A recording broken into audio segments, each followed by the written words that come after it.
Well, good morning. Let's check out the garden. I haven't been online or on YouTube for quite a while.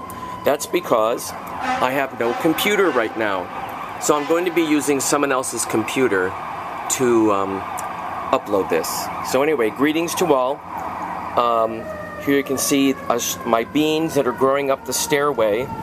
And we've gotten some nice bunches of beans, enough for some meals. There's a beautiful lantana flower. Just love those guys.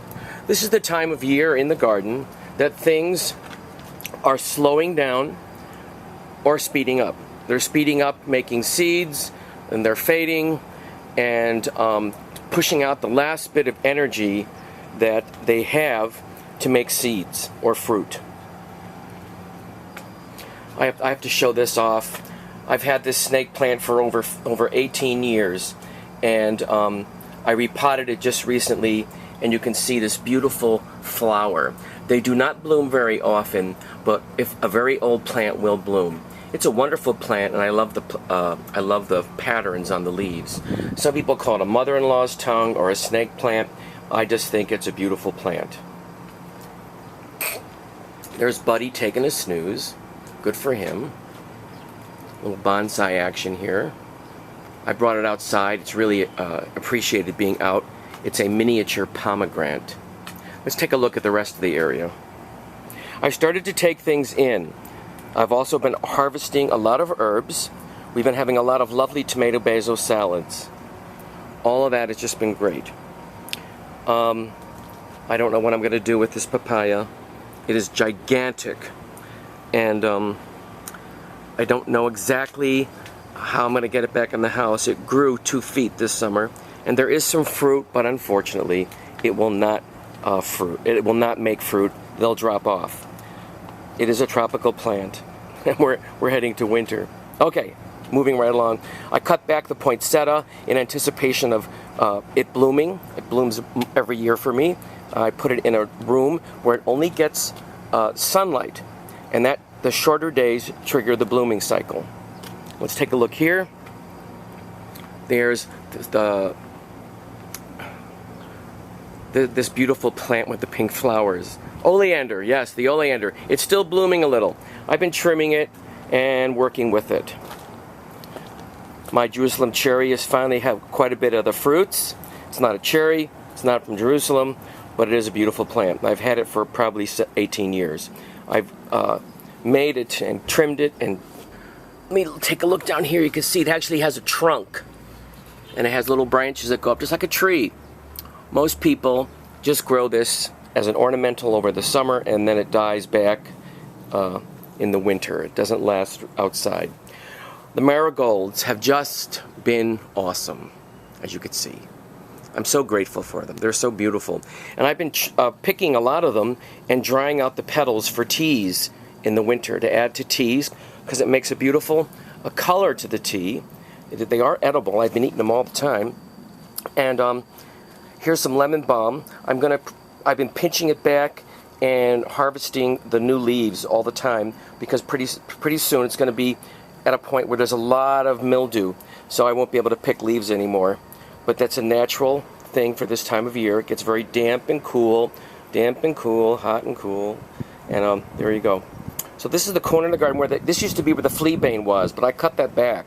It was time to say goodbye to the fleabane. I'm sure I'll have plenty next year. Here is some holy basil, and I've been pinching it back and using it for teas. It's a lovely, wonderful tea with a slightly spicy flavor. The birds have been having a very nice time at the bird feeders, scattering seeds and poop, and that's okay. The poop will wash off when it rains or I water. Let's go take a look at the back. There's some wonderful basil we've been enjoying. Here's what I'm really proud of. This is I'm not sure if I should call this a triffid or a sweet autumn clematis. It is lovely. It's blooming right now, and the fragrance in the yard is very, very sweet. Now, I cut this back to my height every year, and I have to keep trimming and trimming and trimming constantly. I just treat it like a hedge until about the middle of August, I can stop. It stops growing, but sometimes it grows over a foot a night. So right now I've trimmed it back, and now it's blooming in a beautiful shape. Otherwise it would have taken over the whole cherry tree that's above it, and gone into the garage, and even moved over here. Hello, Mr. Sun. Hello, Mr. Sun. Hello, Mr. Moon. I'm in a funny, crazy mood today. Let's look back here. Here's a burdock root. Now, why am I allowing this burdock to grow here? Because I'm going to cook the leaves, I'm going to harvest the root, boil the root, and eat it. It's a great liver tonic. And it's a young plant, so it should be really good. You can see the back area here, the herb garden. I've been harvesting herbs like crazy, and in drying trays, and now things are starting to get they're not growing as much because of the cool nights. So anyway, things are going great in the garden. I know this is a really crazy mishmash here. I have to go around the moon plant. Okay, here's what I wanted to show off. The pineapple sage has been blooming. It's not a terribly showy flower, but it's a very pretty flower, and I've been harvesting the young shoots and leaves for teas for the winter, as well as for the sage, and thyme, and lavender, and catnip, basil. I eat Italian parsley like it's lettuce. I'm going to be harvesting more basil today, and more feverfew, dried for the winter. The beans and cucumbers are done here. You can see some of the powdery mildew on the leaves. It's all normal course of things. There's some lovely tomatoes. I can't wait. We'll have another tomato salad today. Yum. This little plant is an early girl, and she has just been so productive and so generous with her fruits for us. I'm really pleased with this plant. I'm really pleased with the marigolds. I'm really grateful. It's just awesome. The spirit of the plants have come to me in the form of a beautiful dancing green woman.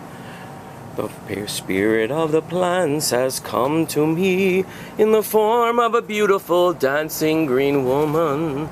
And her eyes are filled with peace. Her eyes are filled with peace. And I'll end right here with that lovely bumblebee, and I'm so glad to see, not a bumblebee, I'm so glad to see honeybees. I haven't seen hardly any of them in years, and here's a honeybee. They've been just really suffering from fungicides and pesticides and fungus, and I just feel so bad that a lot of the hives have been decimated. But here is a honeybee, and I am so glad to see you. You have a good day, honeybee, and all of you have a good day. I know it's a long, rambling vid, but Mitakawe Oyasin to all. Aloha, namaste, and may peace guide your journey this day. This is Wolf Boy's Garden in Chicago. Thanks for taking a walk with me for a few minutes. God bless you and keep you.